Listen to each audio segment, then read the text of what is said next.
Today, we're digging into some pretty serious allegations coming out of Meghalaya's power sector.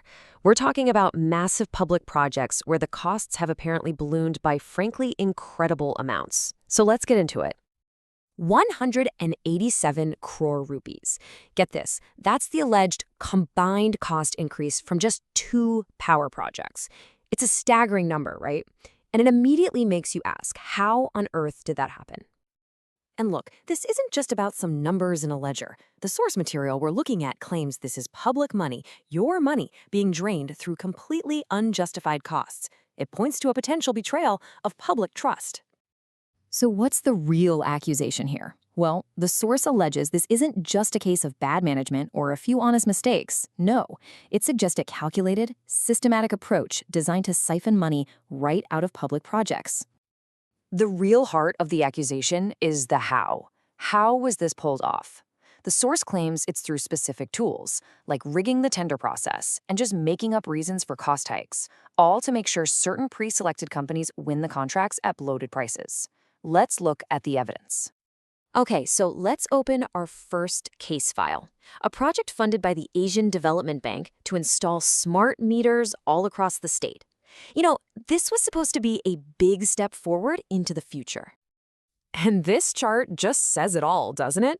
On the left, you've got the original estimated cost for the contract. And on the right, the final price that was actually awarded. That huge gap between them, well, that's where the story gets interesting. That gap works out to be an 18% cost inflation. Now, 18% might not sound like a lot, but in real money, that's an extra 36 crore rupees. And according to the source, this increase had absolutely no justification. So you have to wonder, how does that even happen? I mean, shouldn't fair and open competition drive the price down, not up? Well, the source we're examining suggests that maybe the competition was never really in the picture to begin with. And here's the alleged trick. The claim is that the rules for who could bid on the project, the technical specs, were written to be so incredibly specific, so narrow, that only one company, which was favored from the start, could possibly meet the criteria. It's like rigging the race before it even begins. All right, let's shift gears to our second case file. This is the Ganol Hydro Project. Now, the source points to a completely different method here, but with a startlingly similar result. Another massive and very questionable cost increase. The official excuse for a jaw-dropping 151 crore rupee price hike was, and I quote, a geological surprise. It sounds almost cartoonish, right? The idea is that workers found something totally unexpected underground that required a huge and very expensive change of plans.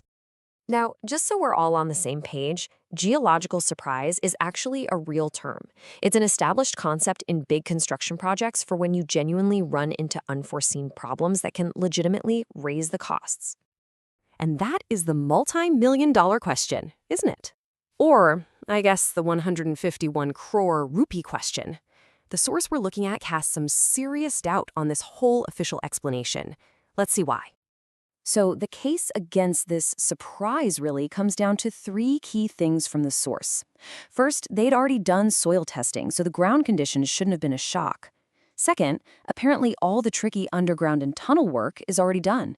And third, the only thing left to do is build this stuff above ground. When you put all that together, the timing of the surprise just feels off. Okay, so let's zoom out for a second. The source argues that these 2 case files, the smart meters and the Hydro project, they're not isolated incidents. Instead, they're just 2 examples of a much deeper, more systemic pattern of alleged financial games and favoritism. And just look at this comparison from the Saubhagya scheme. It's pretty stark. The source claims that big contracts went to a couple of outside firms, and they were paid 51% above the official rate. Meanwhile, about 100 local contractors got the smaller jobs and were paid only the base rate. It kind of paints a picture of a 2-tiered system, doesn't it? And this alleged pattern even extends to policy. The source points to a settlement scheme for unpaid power bills. The claim?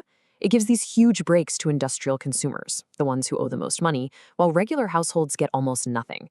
The accusation is that, in effect, it's a subsidy for big business, paid for by the public. Now, after laying out all these serious allegations, the source material doesn't just stop there and leave us hanging. It actually shifts gears, moving from just identifying the problems to proposing real solutions. And they all center on the power of citizens. This is the question that everything has been leading up to. If these allegations are even partly true, what power do ordinary people have to demand some answers and accountability? Well, the source lays out a pretty clear four-step action plan. First, demand a forensic audit to get an independent look at the books. Second, use the Right to Information Act. File those RTIs to get the actual project documents. Third, back any calls for a formal investigation. And finally, organize public hearings so people can share their stories directly. So the bottom line here is that the solution isn't to just sit back and wait. It's all about active, informed, and organized engagement from citizens. It's about people taking a direct role in watching how their own money is being spent. And that really leaves us with one final thought.